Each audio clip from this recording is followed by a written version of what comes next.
팬데믹 선언까지 나올 정도의 전 세계적인 위험 사태가 어느덧 5개월 차에 접어들었습니다. 200만 명에 가까운 확진자가 발생할 정도로 심각한 이번 상황에서 유독 외국 정상들과 외신들에 의해 한국의 대응을 두고 긍정적인 말이 많았는데요. 없던 국뽕까지 생겨날 만큼 한국 내부에서보다 외부에서 더 많은 칭찬 세례가 이어지고 있는 상황. 그렇다면 한국이 이토록 집중 조명을 받을 정도로 대처가 뛰어났던 이유는 과연 무엇이었을까요? 제도적인 이유나 문화적인 이유는 이미 수많은 국내외 언론을 통해 알려졌으니 여기서는 찾지 말고 정서적인 이유를 한번 들여다보도록 하죠. 역사적으로 우리나라는 참 많이도 치이고 살아왔습니다.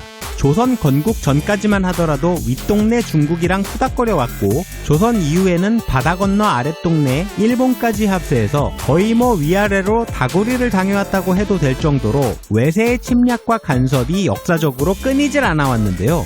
대한민국 정부 수립 이후부터 이러한 역사는 쌓이고 쌓여 사회와 국사 과목으로 교육을 받아왔고, 이런 역사를 배경으로 하는 드라마와 영화를 보고 자람으로써 더 이상 옛날처럼 토벌과 정복을 위한 전쟁을 할 수 없는 현 시점에서부터 우리나라 사람들의 정서는 윗동네, 윗동네의 윗동네, 그리고 아랫동네까지 싹 다 상종하지 못할 말종 부류로 자리 잡기 시작합니다. 우리나라만 벗어나더라도 외국에서 보는 중국과 일본은 세계적인 경제 대국이자 문화 강국이었지만, 끊임없는 침략의 역사로 점철된 우리 입장에서는 강국이고 나발이고 다 똑같은 족속들일 뿐이었죠. 때문에 중국과 일본을 이렇게까지 개무시하고 별것 아니라는 시선은 다른 나라 입장에선 참으로 이상할 수밖에 없었습니다.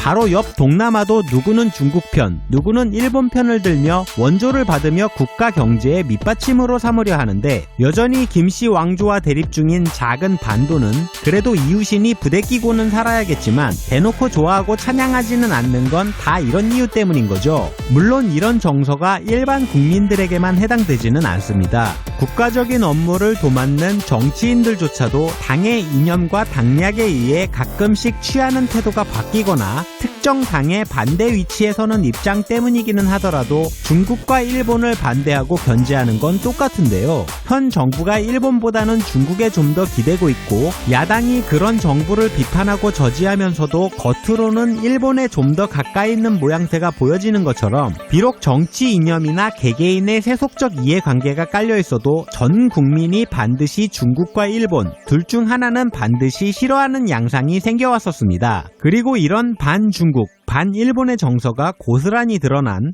우리나라의 눈에 보이는 결과물이 바로 이번 세계적인 전염병에 대한 대응 방식인데요.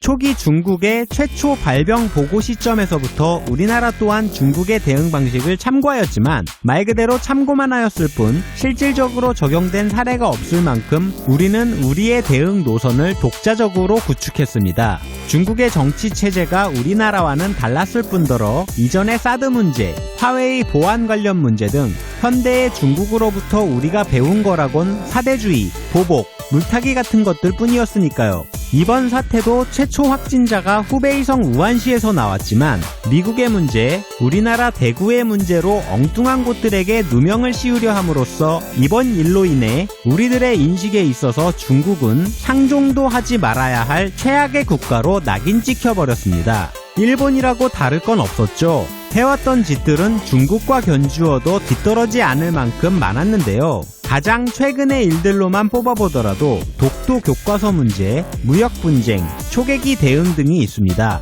여기에 저번 시간에서 소개해드렸던 것처럼 일본 언론 특유의 보도 시스템 때문에 한국과 일본 여행객이 같이 탑승했던 크루즈 사태 때부터 우리는 일본도 못 믿을 족속이라며 이번 대응에 있어 아예 일본의 대응 시스템을 고려조차도 하지 않았죠. 결국 주변의 이웃 동네라는 것들이 하나같이 믿을 것 없는 천하의 개쌍놈이라는 정서적이고 사회적인 분위기가 또 다른 역사가 되어 형성되면서부터 우리는 결국 이들 모두를 믿지 않고 우리만의 독자적인 대응을 함에 따라 이번 사태를 전반적으로 성공리에 통제를 하게 됩니다. 지리적 이점, 문화적 차이, 제도적 준비, 의료 시스템 등 이번 사태에 대한 우리나라의 성공 배경을 꼽는 것들로는 무수히 많은 것들이 존재하지만 이웃 동네 누구도 믿을 수 없다는 인식이 이번 대응의 숨은 원인 중 하나가 아닌가 싶네요. 실제로 외신들도 이번 사태에 대한 우리의 대응을 역사적인 관점에서 찾은 기사도 있을 정도고요.